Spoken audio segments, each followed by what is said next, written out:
Hey everyone, and welcome to another episode of Who Are They Movie Reels. I'm your host, Matt Thomas. And I'm your host, Nick Mulbach, and we are joined today by the one and only... Jordan Stinson. Hi. I keep forgetting that we're actually recording video today. Jordan's the only one who Yeah. actually knows, and I'm like looking down at my microphone right. like there's an actual video to it or something. So thanks for the overwhelming support of last week's episode. We will definitely be cutting down on the time. Yes. I know that was definitely a thing, but we really appreciate everybody watching, and thank you guys so much for the support. And for today's sponsor, there's no sponsor yet, but there will be. Hopefully. Yeah, we had a good reception last week, and that was something really important to us, and we're ready to move on with the show and other things. And one of those other things is, after a week of talking with Taylor, we are actually going to have a second subsidiary show called Who Are They Really Scared? And Taylor's going to do that show himself. He just recently got a mic and everything. And it's just going to be a horror-focused show. He's going to do straight-to-DVD movies, new horror films in theaters, and even past horror films. So that should be really fun. This is news to me. That was the point. I know. It's a surprise. And no, I'm happy for Taylor. That's awesome. And maybe we'll get you in on a subsidiary next. I'm cool with that, you know. Jordan, man, we are very happy to have you on. I am happy to be on. We are ready to be talking movies. All right, let's start off with the week that was. So it came out earlier today, actually, that Sylvester Stallone may be done playing Rocky Balboa. He said recently on an Instagram post of his that this was the end. I couldn't be happier as I step back because my story has been told. There's a whole new world that's going to be opening up with the audience with this generation. So how do you guys feel, especially after Creed 2, that was his final step as Rocky, or so he's saying? Honestly, just from looking at the movie, I love the Rocky series. It's as corny as it sounds, very inspirational to me. The guy, wrote and directed, and I think he directed the first one, right? No, he didn't direct the first one. He tried to. He tried to. Okay, but he wrote it, and he sold his dog to write it. There's a lot to go into with the Rocky series that people don't really know about, but with Creed 2, it was awesome, but it didn't really leave Rocky, the character, really an out, in my opinion. I think what happened in the film itself was an out, because especially towards the end, and it's been out for a week, over a week at this point, so we can go ahead and talk spoilers. Spoilers. Yeah. Spoilers. Spoilers. I just like to But especially towards the end, when after the fight, he's sitting there and he says to Donnie, he's like, "No, go. It's your time now." And he's sitting there, and you have that shot from behind him where you just see the Creed on his back, and he's looking up into the ring at Donnie as he celebrates. And then the next time you see him is when he's at his son's house. I'm like, that was the perfect ending for his. That was showing that his story has been told. His chapter's done. I like, the movie the way it was awesome, but in my opinion, with imagine Creed 3, but without a single lick of Rocky Balboa. Yeah, that's gaping. It's a weird thought, but that's part of the reason I think they brought Duke's son back into it. I guess you could put it that way. I mean, I think that he can't escape a cameo. He can't escape a cameo. He's going to have to cameo, but I mean, did he say that he was done playing Rocky, or did he say he was done with the series as a whole? He said, "This is probably my last time as Rocky." He said probably. It's his last time as Rocky. That doesn't mean he couldn't come back and direct the third. He wrote this one. Yeah, right. he co-wrote this one, but we're talking about him playing Rocky. Of course. And in that regard, it's... I didn't see the exact Instagram post, but I did see the video. Yeah. I don't know if... Oh, excuse me, guys. I don't know if you saw the video with... Yeah, and this was the quote from the video. "Well, this is my last rodeo because what I thought happened and has happened, I never expected. I thought Rocky was over in 2006, and I was very happy with that. Then all of a sudden, this young man presented himself, and a whole story changed. It went on to a new generation, new problems, new adventures. And I couldn't be happier as I stepped back because my story has been told." So... I mean, it's inevitable. Rocky has to come back. It just can't. See, but what they could do is they could open with, if you just to cover him not being there, it could open up with a funeral for Rocky, and as hard as I know that is, but that's the only way you could realistically probably put this character to bed with Stallone still being alive. Okay, here's a good, I guess, question for you since you saw the movie, and this will also determine whether the audience will react, positively to the next movie. When you saw that ending, did you even expect for a second that Rocky Balboa wouldn't be back for the third one? Yeah. Be honest. Really? Yeah. The moment I saw him on his doorstep, I'm like, all right, yeah, this is his storybook ending. He's walking away. But then again, I was able to hear Stephen Caple talk about how this was like a passing of the torch. So that was a little bit... I kind of knew it was coming, but I didn't know specifically in what way. And when I saw that, I'm like, all right, his story has really been told. So the next movie, he just needs to go to MMA. Full-on MMA. That's my opinion. Against John Gotti. Oh, God. Yeah. No, Sorry, no. I'm kidding. I'm kidding, Taylor. I love you. But moving on, Lion King and Artemis Fowl trailers. Yeah, Disney dropped 2 trailers this past week in Lion King and Artemis Fowl. Lion King just was a recreation of some beautiful shots. Like, it was gorgeous. I think that this is going to become the conversation that it has become for everybody else.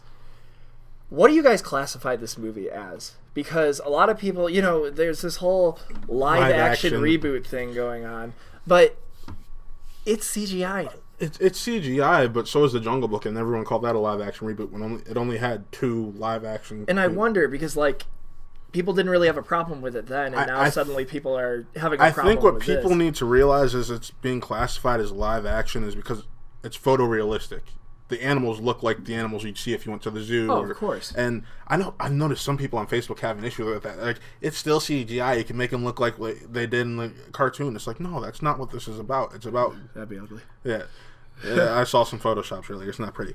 But that's not what this is about. Why would you want to do that? Like... I'm really interested in seeing what Jon Favreau does, especially after seeing Jungle Book, because that was one of my favorite movies of that year. My opinion is, I wouldn't really call it a reboot. I don't know if that's what they're referring to. No, they're calling it a remake. It's more along the lines of a reimagining. Yeah, it's a live action reimagining. And in my opinion, and this is just me, I can't speak for all the kids out there and everything like that, but is it really needed? They're doing it with all their movies, so... I know, but it's just, it's a rehash. Okay, so was Cinderella and Beauty and the Beast. We talked about this last week. We brought up Dumbo but and everything. I agree. It is, unfortunately. It's a cash grab, but that's all Hollywood is. It's bringing the story into a new light. But, I mean, with that, you could just re-release the old one. Yeah, but at the same time... And I agree with you with that. It's more so doing it for a newer generation because a lot of the kids in this the young kids in this generation don't really get along with 2D animation like we did. We grew up on that. They're growing up on this 3D animation. But I guarantee you, this movie won't even come close to the initial box office release of the first one, which is because it's already been seen. So there's so goal? Many people who are our age who I've seen on Twitter and Facebook talking about how excited they are to just see this, and they're posting the same memes they posted about The Incredibles 2 when it came out this past summer, when they're talking about, don't bring your kids to the theaters, this is an adult movie. And I was just like, okay, it's still a kid's movie, but you can still go ahead and love it. I mean... But, like, the thing is, what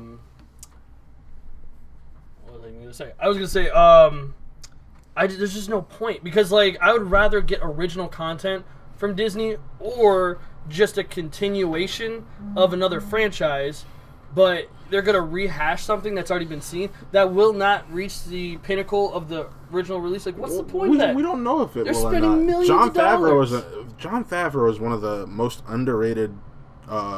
Don't have to tell me about that. Yeah. I completely understand. Swingers, man. If you haven't seen Swingers, go see Swingers. But no, that's and Chef, too. He's the reason I'm interested because he did Jungle Book. That wasn't a complete shot for shot remake like Beauty and the Beast was. So that's why I think Lion King is in good hands because sure, is there going to be a lot of the same stuff that we love? Yeah, but if you look at Jungle Book, I'm pretty sure we're going to see things taken a little bit differently also. Hey, I saw Beauty and the Beast, and every single last inch of Gaston was not covered with hair. So you know what? I'm going to say that was not as accurate as you think. Okay. But now let's quickly talk about Artemis Fowl. I don't know if either of you read the books growing up. I know I did. Nope. The trailer is everything I wanted. I know some people have an issue with that Judi Dench is playing a male, or is Judi Dench's character is originally a male in the book, and they've changed it to be a female for this.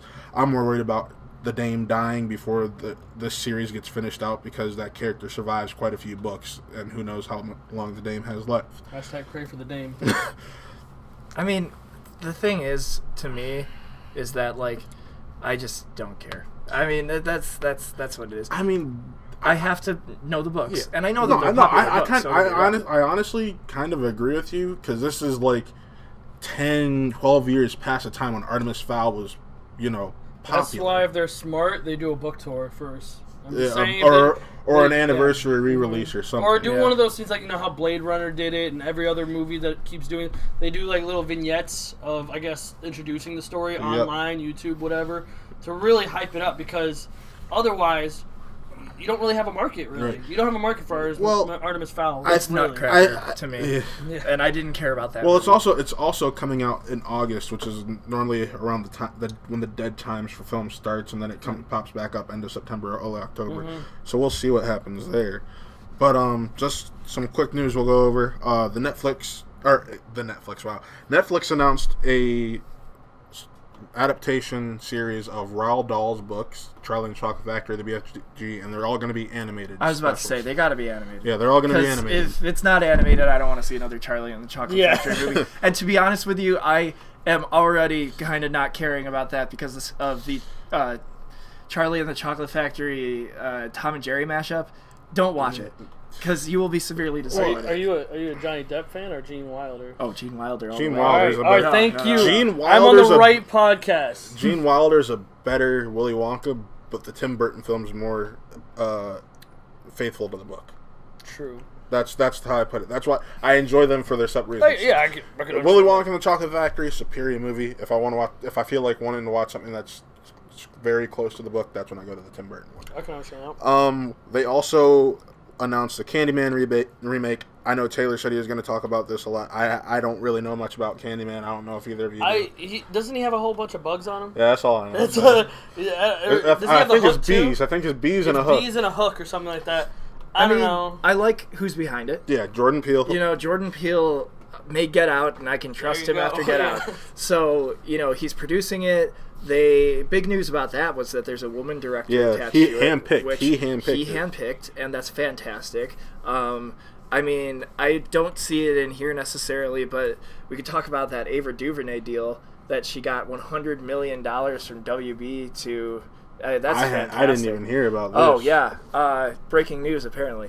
But I saw that online, and I just think that that's absolutely fantastic. It's a multi-year deal with them. Well, I mean, she's already doing the New Gods movie, so I'm not really surprised that they made that kind of deal.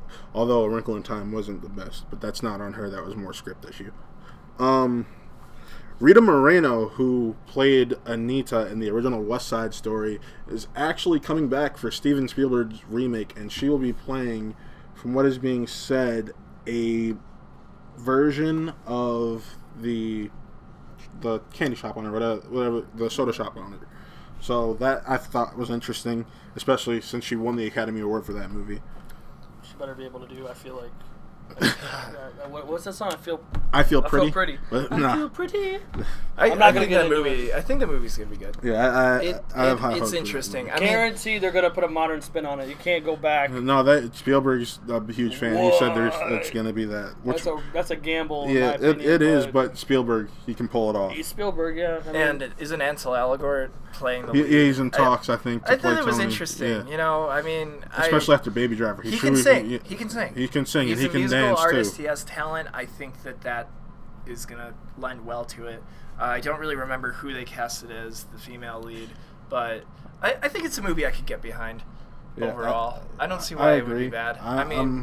I had heard originally that Spielberg was doing like a making of that movie type movie before he did this. He's supposed to be doing a making of his actual film also, if I remember correctly. I mean, the guy's very West Side Story. We're all going to be West Side Storied out by the time that this is all over. But no, I think I can get behind that movie. Another news, Venom passing Wonder Woman in box office and the Blu-ray sales and details. See, the fact that the Blu-ray is coming out legitimately 2 months and 2 weeks after the original film shows you how bad it was. I don't know if that's true. I know they're aiming for Christmas. Christmas crowd. I think, but normally, like you could still wait like But you got to maximize your dollar, man. I mean, Sony is all about maximizing their dollar. I mean, it's a smart move in my opinion. Just like, you know, why would you want to drop that in March? Yeah, but like what's the event aside from a birthday? You're only getting 3 deleted scenes. Let me pull this up. It's like that's all I think I St. Patrick's Day and Venom. I gotta get Venom when I think of my movies. It's St. Patrick's Day and Venom. But we're getting Venom mode, which is the film will engage in informative pop-ups. 3 deleted scenes. 3 deleted scenes. Only 3 deleted scenes. I thought Venom mode was going to be like a first-person thing. That would have been dope. We are watching the movie as Venom. That would be insane. From symbiote to screen, a mini documentary about how it's made the lethal predator in action, go behind the scenes and learn the secrets about the awesome motorcycle and wire stunts. Venom Vision, a look how into Ruben Fleischer came to the project, gathered his team, and made Venom a reality. Ugh. Designing Venom, symbiote secrets, 8 select scenes, previs sequences, the Venom music video. Those previs sequences. Okay, so here's what I'm going to say about those previs sequences is if you've ever watched the behind the scenes of Ghost Rider, it's literally just Nicolas Cage going before they put the effects on him, and I can only imagine that is going to be exactly what Tom Hardy is going to do. Especially in that MRI where it's like, oh my gosh, yeah, seizuring out. It's going to be, oh gosh, I will buy the Blu-ray. I still haven't even seen Venom. I will buy the Blu-ray just for that. Just for what was your opinion on Venom? I just want to hear. It was horrible, but it was a fun. It was a fun kind of horrible. I thought it was. I sat there laughing at how bad it was. Yeah, but honestly, don't you guys think a first-person superhero movie, like, you know, I guess special feature would be dope? They tried it with Hardcore Henry. Yeah. I mean, like, he's talking about a special feature. Yeah, like you go on DVD and you're like, you know what? I want to watch this whole movie first-person Spider-Man. Well, yeah, they did that a little bit with Amazing Spider-Man. Mark Webb tampered with that first person. I remember a couple scenes. It wasn't sitting well with me, but as much as I could just watch Aunt May. I would be more than happy. Which Aunt May? Oh, the first original one. Original. All right.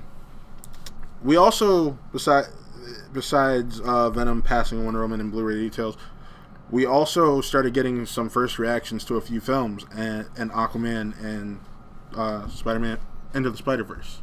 So let's talk about those a little bit, because those Aquaman ones were pretty enjoyable, honestly. It's not going to work. It worked. He repped. I am so ready for Into the Spider-Verse, it's not even funny. I think that movie is going to be absolutely incredible. I could care less about Aquaman at this point still. Wow. Really? I still don't care about Aquaman. Even with all the positive press that's coming out. All the positive press where they're saying... You mean all the positive press that came out about Justice League? There was not this much positive... There was not this positive press no one touched the Holy Grail. No one touched the Holy Grail Dark Knight when they talked about Justice League. And the only thing positive you saw about Justice League was them saying Ben Affleck is a great Batman. I mean, not Justice League, Dawn of Justice. Dawn of Justice is when they're saying Ben Affleck was a great Batman. Whoa. Those are fighting words right there. Yeah, no. What? Michael Keaton or Christian Bale? We didn't say best Batman. We should have just said good Batman. Oh, I still. I mean, compared to George Clooney, sure. No, he's better than George Clooney. Is the best one out of all of them.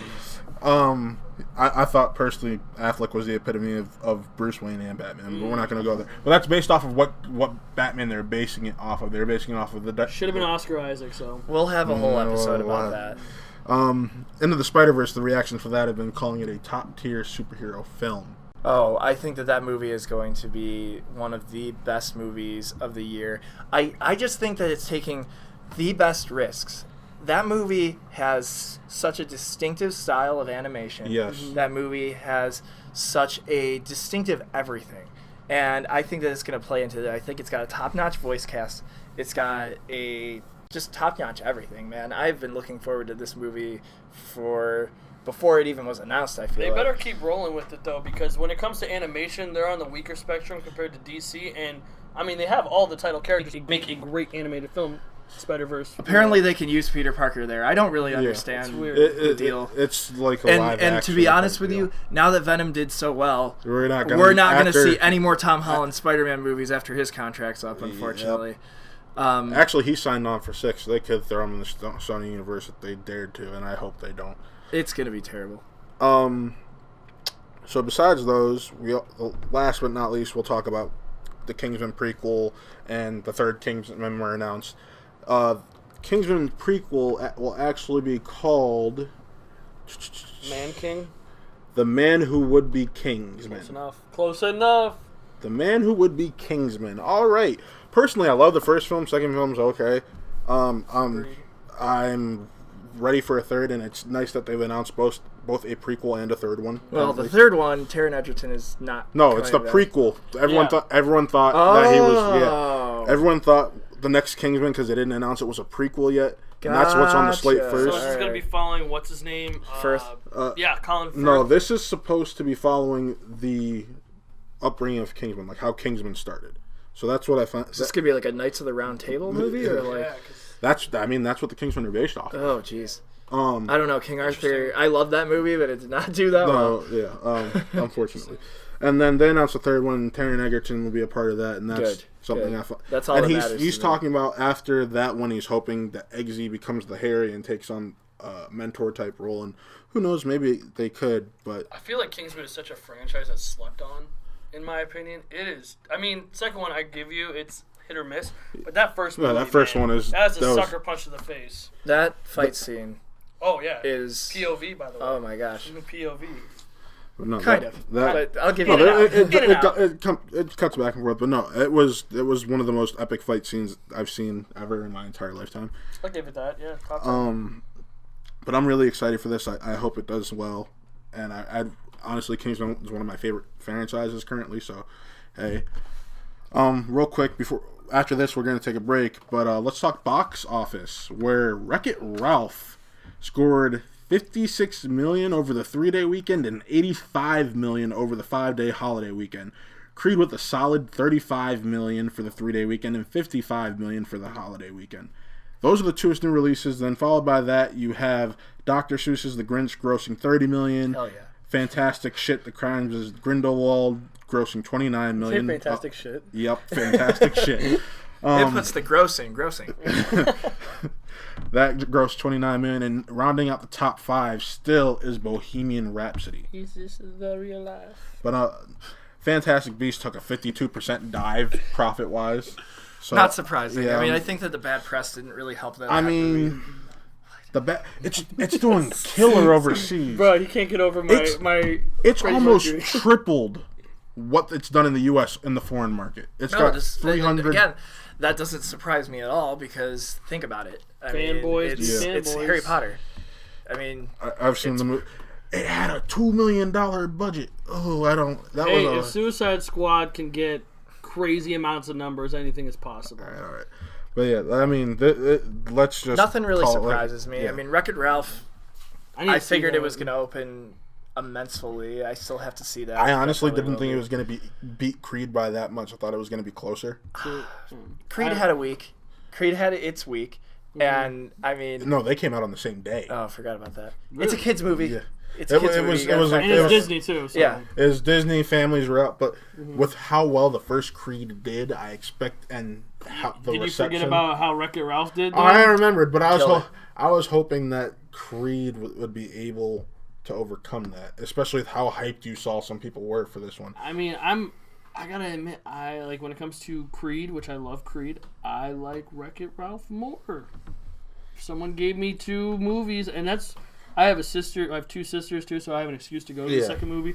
I don't know about you two. You guys can. I guess. No, I'm going to see it. Your girlfriend's why you're going to go see it. No, I'd see it anyways. I love that movie. I mean, John C. Reilly, and it's surprising to Sarah Silverman, who I'm not a huge fan of, but as Penelope, I'm a fan of. The last movie I saw Sarah Silverman in was The Book of Henry, and boy, that is not a movie you want to watch. If we do that bad movie review thing with Taylor about Gotti, we're doing one about Book of Henry. Oh God! And I barely even watched that movie, and I already know that it's horrible. We tore that touch that night. Oh, we'll do some commentary soon. Yeah, but no, that was the box office. That was all the news. I think we covered it all. We talked about Venom, Kingsman. Yeah, so We'll be right back after a short break, but tune in afterwards and we'll give our review roundup on the Green Book and modern classics and confessions of some movie geeks when we talk about what movies need rebooted. And also, don't forget, we have our Indie Spotlight interview with Jordan right here on Movie Reels.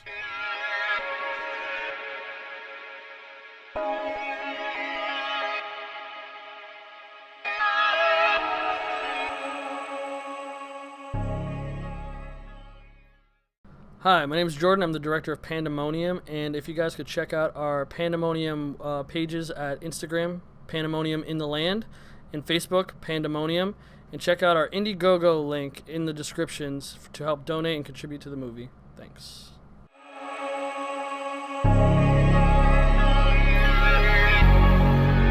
All right, and we are back. Thank you for joining us after the break. We're now going to move on to our review roundup. This week we're going to review a couple modern classics, but real quick, I want to give a mini review on the film Green Book, starring Viggo Mortensen and Mahershala Ali. It was directed by Peter Farrelly of the Farrelly Brothers, and it's honestly the best movie of the year. I know it's not getting a lot of love, it's not in too many theaters right now, but the story you see of Tony the Lip and Don Shirley and their travel across America as Don Shirley's doing his piano tour and going into the Deep South, which is why Tony the Lip was hired to be his driver and his bodyguard. It was a really interesting story where you see how two people from two different backgrounds and settings came to be close friends. So looked really good. I mean, I look forward to seeing it eventually. Pardon me. It didn't look like that was recording. No, Headphone users beware. Over here.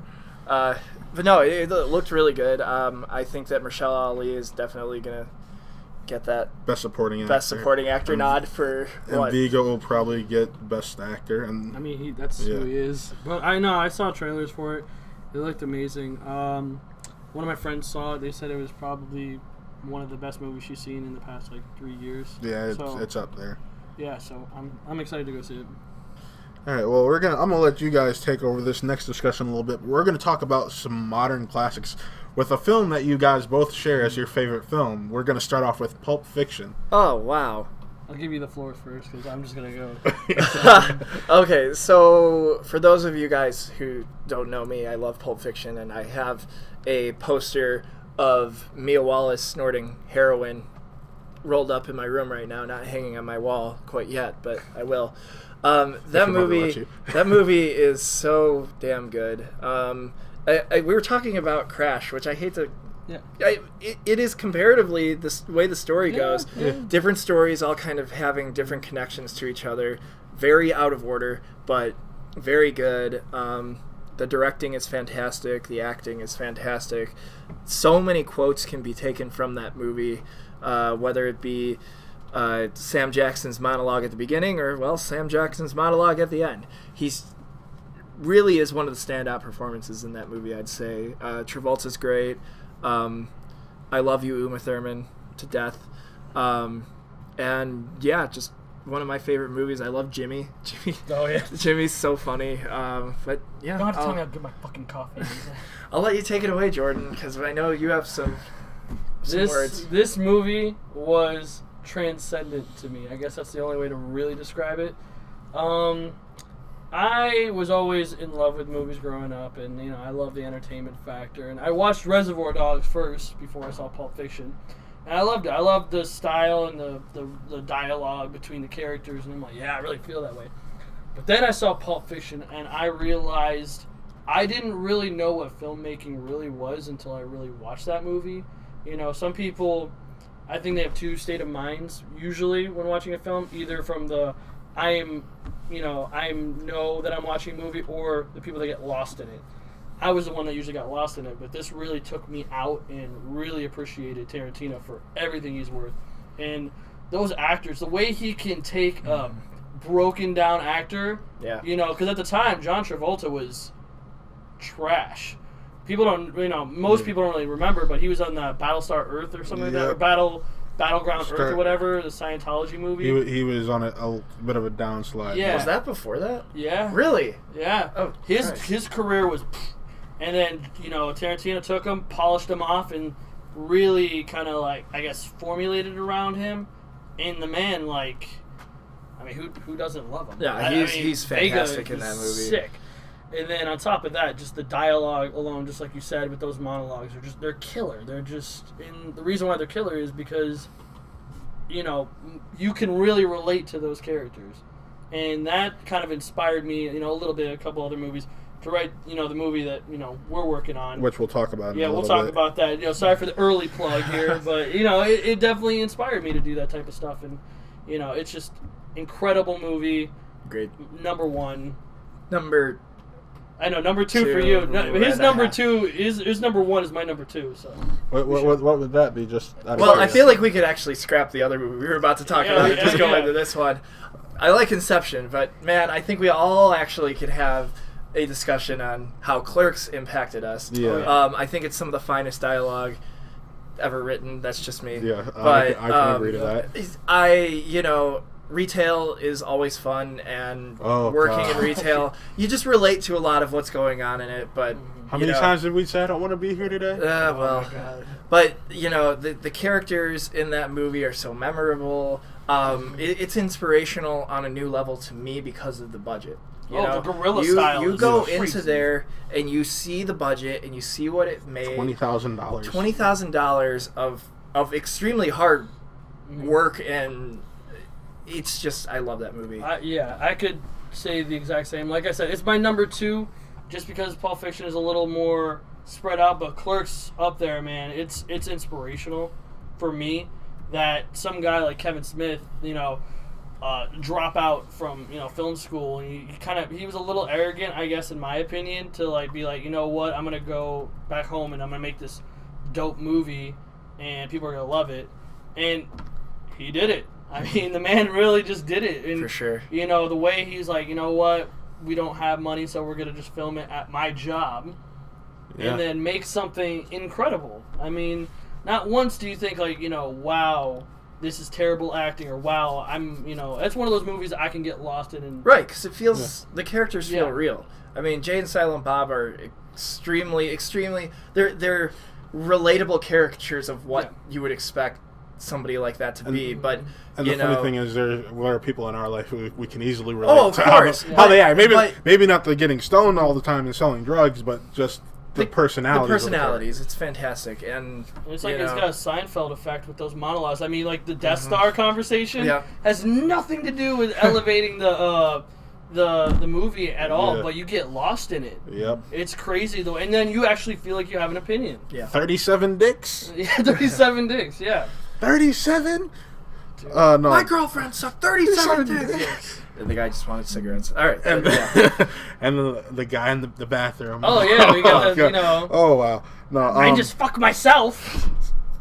No, honestly, Clerks is one of the films that I've watched a lot in the past couple of years. Kevin Smith is easily in my top 3 for favorite directors of all time. Although not all of his films are the best, I consider his holy trinity to be Clerks, Mallrats, and Dogma. Mm-hmm. All those have affected me in a different way and influenced how I want to be a director and so on and so forth. I kind of wish that he worked how he used to, with having his back against the wall with no budget, because he still in that. He still does. It's just in today's day and age, it's hard the standards have changed. Yeah. You know, what's a low budget now is extremely high budget back then. It's like a studio budget back then. But no, like, his TV work, though, should not go unnoticed. His work continuously in the DC TV universe on Arrow and Flash and Supergirl has been great. The man can write and the man can direct, too. The man knows his shit. Mm-hmm. But no, now that we've talked about Kevin Smith and his movies and Pulp Fiction, what are some movies that we think actually need to be rebooted? Because personally, for me, I have one that people are going to be like, "Why the hell are you saying that?" And it's not like a "why the hell" because it's cherished or whatnot. But part of the reason this is a discussion is recently people were saying that Back to the Future either needed a reboot or a remake, and I don't honestly agree with that. Maybe a sequel. I agree. Really. No, I agree with you. No, soft reboot. Don't touch Doc or Marty, in my opinion. Don't touch them. Rick and Morty's already doing that. Yeah, they're on but something I think needs rebooted is a movie that never really got a sequel, and it's because they did no justice to the book, and that's the Aragon series. The book series is phenomenal. That first movie is absolute shit. I think it runs into an Artemis Fowl problem for me, but that's just me personally. Who wouldn't want to go see a movie about dragons? How to Train Your Dragon's killing the game. It has the potential to be a new Lord of the Rings, and that's why I want that, because I miss having something like that around Christmas time. I mean, granted, Star Wars has become that, but I like having another fantasy adventure, and I have no interest in that Star Wars and Avatar switching off every other year. No, thank you. I just feel like fantasy movies in general, and this is my opinion, aren't really in vogue right now. Yeah, in vogue right now, unless it's like super gritty. Yeah. And like that movie isn't if you really read the gritty. If you read the books, it can be gritty. There's a lot you can do. But do you want that? I do, because that's what I loved about the book. It was gritty. It was dark, and the movie kind of glossed over that to make it kid friendly. I don't want that. I want, like, the Lord of the Rings movies. Those are gritty, and The Hobbit didn't go as gritty, and that was part of my issue with that. The thing is, though, that it is a kid's book, though. Yeah. And you can't go overboard, because they know. And on top of that, the book has been out for what, like 12 plus years. Aragon. It's got to be 12 plus years. That market's 2003. lost. I don't know if you do it right. The market, people will just see a fantasy movie with dragons, and they'll see a gritty take, and they'll go give it a shot, and it can get good word of mouth, but. Who knows? What's something you think needs to be rebooted or Cat in the Hat? No, sorry. Rebooted or remade? Either or. Well, a movie, in my opinion, that I'm not gonna say, I'm a great scriptwriter, but something that I would love to want to do, it would be a part of, even if I was just like the coffee boy, is a remake of Warriors. Okay. I think that movie's potential was way ahead of its time when it came out, I think like 70s or something like that. It's one of my favorites. I love it. I love the concept of it. There's a lot of cheese on it. There's a lot of cheese, but it's cheese that can be taken off, and especially today, like just with the Purge series or whatever like that, they're getting that material from the Warriors and that the dystopian city thing. Yeah. And I really think that it could flourish with all those freaking gangs. And, if you read the book is dark. So dark. And, who doesn't love a dark movie nowadays, I guess. Yeah. I think that, I know that they were talking about trying to do a TV series. I don't know what's happening with that. But I don't believe that it should be a TV series. Because I like that whole one night, to do this, crazy run to Coney Island, that type of deal. See, but nowadays, especially with streaming services, TV is a good way to go, because you can get, say they'll just do a mini series and it's just 10 episodes and 1 hour episode each. Yeah. That's a 10-hour movie, basically. So, I mean. But sometimes they try to find material, and if people really, really love it, they're like, all right, we got to extend this puppy and we got to drain it for all it's worth. So they get these side plots, and I don't want any of that. I like that they go to this meeting, they get framed. They have to go. Spoiler alert! The movie's old. The movie's however many years old. And they have to get to Coney Island, battling all these other gangs that are coming at them. And I just feel like you can't extend that into a TV series, in my opinion. That's the book. That's the original movie.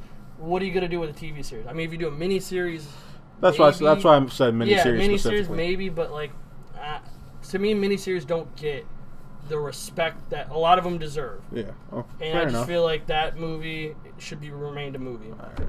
Nick, how about you? What are you thinking? I got two in mind. One's going to be more controversial in you knowing me than the other. Well, one, I would like a good Super Mario Brothers movie, but I don't want it to be a live action crap. I think that the guys who are making Minions or whatever, which is scary enough, are making Illumination a movie. But I trust Illumination to be able to do something like that. But no, mine is Power Rangers. Really? Yeah. I mean, well, we know we're getting another one. We don't know whether it's a sequel or a reboot yet, though. Well, here's the thing: is I feel like as much as we love the movie, I feel like they should have just introduced Tommy to begin with. That's the character everybody knows. Yeah. That's the character everybody loves. I hate that is the case because I like the other characters a lot too. Yeah. But I love Tommy. Don't get me wrong. Team Red Ranger. But original Red Ranger. But not that Rocky bullshit. I'm a Blue Ranger guy. But here's the thing: is that like I think that there's unfortunately, Transformers did really well. But I feel like there is something. Michael Bay? How do you do it? There is something there that it's a bunch of teenagers fighting monsters. There's something there. I just want a good. Even though we really liked the movie, a lot of the general public did it. It just didn't do well critically, and not a lot of people were interested in giving it a chance. Well, and that's where it needs. I think it needed better marketing. They spent a lot on that. And the toys, man, the toys made back the money. But I don't know. That's just me. I feel like Power Rangers, maybe the DCEU needs an entire reboot. Well, do you think that, and this is, I guess, piggybacking off what he said with the Warriors thing, what if it was just a grittier TV show? Instead of the cheese. They're not going to do that because that show is for kids. Yeah, but they gave you as gritty as you can get in this latest film. Look at Young Justice. Oh, I mean, that was gritty and that was great. That's gritty, but that's also cartoon. You can go more gritty with a cartoon and get away with it compared to something that's live. All right, the Teen Titans thing that they're doing in the DC. And that have you watched it? I haven't. That is a rated R television show. They say fuck. You see throats being slit, heads blown off. And what about Power Rangers? A guy turns into Heath Ledger's Joker because he literally gets his side of his face cut open. Yeah, hey, ignore me. I'm sorry. I just. It's granted the show started off horrible, but it's become fantastic really quick. No, it's.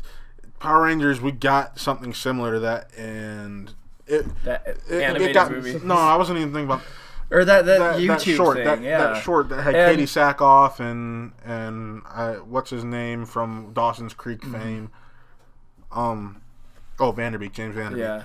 And that got mixed reactions. I thought it was okay. I know you liked it, but it. I just don't see that being what we wanted. Right. I felt what we got in the latest film was great. That was exactly what I wanted because it was a mixture of here's the grit thing, and what you love. Is the movie should have never been a long version of the first episode. Yeah. Because there's only so much you can do with it. I get what they were doing, and I mean you can plan out 6 million movies after that, which I think was they've said they had 6 movie companies. Planned. Please stop announcing your sequels to your movies. LeBron James did it when he was in Miami, and guess what? He came back to Cleveland. So stop announcing your movies before they get released and before you know how well they do. Spoiler alert: he left Cleveland for Los Angeles. Whatever, but it happened. He fulfilled his promise. Blah blah blah blah blah. But here's the thing. What a promo! The Dark Universe announced all 6 trillion of their movies, and it's over. DC's Power Rangers announced 1 million movies, and it's over. It's just DC's announced how many different spin-off movies. Yeah, where's the Zac Efron Nightwing movie that I've wanted for a while? Where's the Batwoman? I mean, the Batgirl movie. It's coming, I think, isn't it? No, because Whedon's no longer. see, where's Flashpoint? Where's everything? It's stop announcing your movies before they are finished because that never ends up working. And gotta play catch up to Marvel somehow. Well, speaking about announcing movies, let's finally get to the segment we call Indie Spotlight and talk to our man Jordan here. Jordan is actually the. Oh, you've been here? Yeah. Wow. Jordan is the lead actor, the writer, and the director on a local independent film he wrote called Pandemonium. You want to tell us a little bit about that? Yeah. So Pandemonium is. This indie movie idea / hopefully gonna happen very soon that I wrote about 3 years ago, but kind of took a break and kind of had to regain my senses of the life of that I live and whatever, and decided to write a story based off of Dante's Inferno. Now, if you don't know what Dante's Inferno is, it's basically this guy named Dante who goes into hell led by this poet named Virgil. And they basically go through each circle because it's divided by circles of sin. And they, get kind of like a interview with each demon and kind of like, why are you here? And what did you do in your past life? Do you regret? Yada, yada, yada. Trying to get to the bottom of the circle to see the devil. So I kind of did that and put a modern twist on it. Because, I watched the Coen brothers, Oh Brother, What Art Thou? And Shakespeare, whatever, the Romeo and Juliet. Yeah. And I love that idea, and I just felt like, there wasn't a true grittiness to some of those movies. And there's a lot of stories out there that just aren't appreciated because people have this loss in translation. It's been written 100 years ago, and these people don't really understand it. Yeah. and they, where art thou, do not enter thee here, all that Shakespearean nonsense. So I want to bridge the gap and kind of say, hey, this movie's relatable to today. It's a fantastic story, and the things that he was talking about are, again, relatable. All right. How did you come up with this idea? I was at Chick-fil-A. You were at a Chick-fil-A? I was at a Chick-fil-A doing some weird stuff online, just kind of looking at, demonology. And you know how you get sometimes, like, in the middle of the night, you're like, I'm watching this YouTube video on how to make cupcakes, and then, like, an hour later, you're thinking about how to produce, like, demon chickens and stuff like that. I have done the same thing with furries. It's the strangest thing. Wait, what? I'm kidding. Dude, furries are fascinating. Robbie Lip, he's a big furry fan. Shout out, Rob. He's going to hate me. You're next, Rob. You're coming out. Yeah. We'll bring you back. But yeah, I was at Chick-fil-A just kind of, mulling around of ideas because I really wanted to be a part of a huge deal in Cleveland. But to me, there wasn't really opportunities. No one's really, in my opinion, elevating to that status. There are people that are working very hard, wonderful people, but I wanted something for, I guess, Cleveland to wear on their shoulder or wear on their chest and kind of like a badge of honor. Kind of like, what movies do we have? We have Major League. Stephen Capel's The Land. The Land. There's a couple other movies, and I wanted to be a part of that Avengers, atmosphere. Captain America: Civil War. We can. It's just they're not. They came through. They came through. It's big for the city. Yeah, it's big for the city, and the city wears that with pride. I want. My goal is to elevate Cleveland as best as I can with my abilities to another level. Independently. Yeah. Exactly. And I feel like I can contribute well. Maybe that's a little arrogant of me, but I feel like I've got something there. And, I want to try my best and basically, follow my sword for this film. So I really want to rally as many people as I can that are, love Cleveland and want to do great things with it and make a fantastic movie. So that's kind of how I thought. And I'm like, you know what? I'm going to make my own movie. And Dante's Inferno, that's a great story. Let me roll with that. Okay. What was the driving force behind you deciding to go ahead with this? My driving force was that I felt like while I was in college, like most people, you feel lost. And, you go through these motions of like, let's say you want to do the film industry like that. You do these classes, you do all this stuff, but, you're really not connecting the way you want to. You're not reaching that potential that you feel like you can be. Like someone handing an opportunity to you on the street, be like, hey, you want to be a part of this film as an AD or whatever, DP, whatnot. And I'm like, I'm going to create my own opportunity. And so I developed this idea for a couple years, and it finally got to the point where I met my script writing professor at Cleveland State, Sal, Sal. And he said that I ironed out the details, and he said that I had a pretty decent idea on my hands. I took that and rolled with it and basically showed everyone that would listen to me the script, and so far no one said it sucked. So I'm like, hey, I might have something. Maybe. So that was kind of my driving force. And then once I had that thing finished, I'm like, you know what? Time to make this happen. So I took a year off of school. That's a crazy risk taker. Crazy. It's, sometimes it's needed, trust me. Yeah, it's cool to not have that net there because it's a driving force for me at least, because I eat, breathe, sleep this thing every day, plug it as much as I can, and basically try to find as many opportunities as I can. Of course. So what bumps have you gone along the process of making this, and where are you trying to take this film eventually? I guess my main thing is financially. Basically, with Cleveland, I come to this impasse of a lot of pessimism. Yeah. And, I mean, if you're a Clevelander, you're pretty much pessimistic on a lot of things. And I understand that. I'm hoping to kind of break that trend and kind of, hey, guys, take this risk. Be a part of something huge. And, that's basically kind of my thing. I've been trying to reach out to local businesses, and some have been pretty, they reciprocated a bit, and then some haven't. So basically, I'm just trying to, iron that out. And then once that's ironed out, we're already ready to go. Pretty much everyone's excited. The actors are still excited. Crew members, not to mention a couple crew members. everyone's really excited for it, and I appreciate all the support that everyone's giving me. But once that is ironed out, sky's the limit for the movie if it's done right. We're hoping to go to many film festivals, anyone that'll take us, basically, including the Cleveland Film Festival. And I really want to not only give myself an opportunity, but anyone that's backed me or helped with this movie, the opportunity to shine, because I've surrounded myself with people that I believe have an incredible amount of talent. Except for Nick. My assistant director. Yeah, the assistant director. Let's make that happen. Do you have any ideas you plan on pursuing after this film? Yeah, I have a couple story ideas. I want to do a biopic on a boxer named Jack Johnson. I feel like he has an incredible story. Obviously, that would be a studio type of deal, so I might have to sell the script, which I'm fine with. But the man is a legend, and he gets no respect. He's like the Kanye West of boxers. I mean, the man was the first black boxer ever, dated white women, punched white guys in the street in the face, and then, black people hated him because he was dating white women.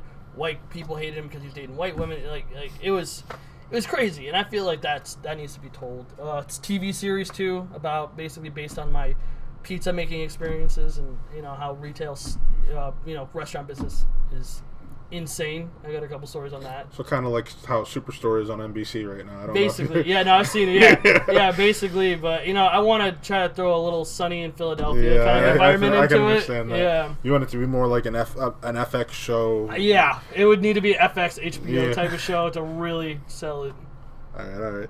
Well, real quick, this week's weekly game is movie trivia, and I'm gonna throw about 5 questions your next way, and. Oh boy. I get to play the game every week. Yeah, I don't know if that was really emphasized, but he's the gamer. I'm the gamer. So wait, the am I non-existent competing gamer. You're competing against Nick. There's no prize. There's just pride involved, I guess. Say your name, and the first person to say their name with the answer. Gotti. Go right ahead. Is the answer Gotti?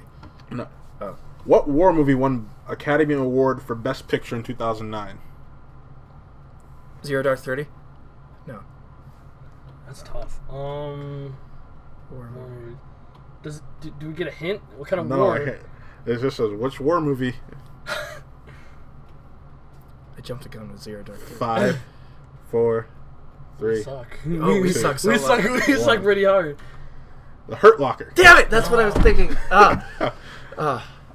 This game segment has just gone downhill already. This hurts. Here, I'll throw you an easy one. No. Great, you're gonna get it. What is the name of the Hobbit played by Elijah Woods in Lord of the Rings? Bilbo Baggins. No. No, it's I've never seen any of those movies. I know this. I'm thinking Bilbo from The Hobbit, but I know this. You got the last syllable right. It's Frodo. There we go. 1 point for Nick. This guy. There's a pop figure that's like glow in the dark of him. That's He totally gets the off a reason. pop That is figure? totally the Are you reason why serious? That's totally the reason why. He watched the There's movie. not somebody across the room screaming the answer in silence to me. You helped him? What? Oh my gosh. Which Tom Hanks movie won the Academy Award for Best Picture in 1994? Forrest Gump. No. Academy Award. Do you need a hint? Toy Story! Do you need a hint? Who the fuck is that? Oh, no, you actually were right. I got confused. It was Forrest Gump. That was 94. Yeah! Who the hell were you thinking it was? I was thinking it was Philadelphia. Oh, okay. Because I think I'm embarrassed that I just... I'm like, Toy geez, Story. Freaking Tom Hanks in the 90s was like... So 1-1. It's 2-1, All right. but okay. Who was the first African-American actor to win the Best Actor Award? Forrest Whitaker? No, what's his name? I don't know. The guy that was in Lawrence of Arabia? No, it was something like that. 5, 4, 3, Denzel. 2, 1. Sidney Poitier. That was the name. I knew that. I think No it was school him. taught me something. For his role in Lilies of the Field. But with that is all the time we have this week. Once again, thank you for joining us. This game segment's going to be gone next week. No, I it's not. guarantee it. No, it's not. Once again, signing off, I am Matt. I'm Nick. Not Gotti. I think I said I was Gotti last week. And have a great night.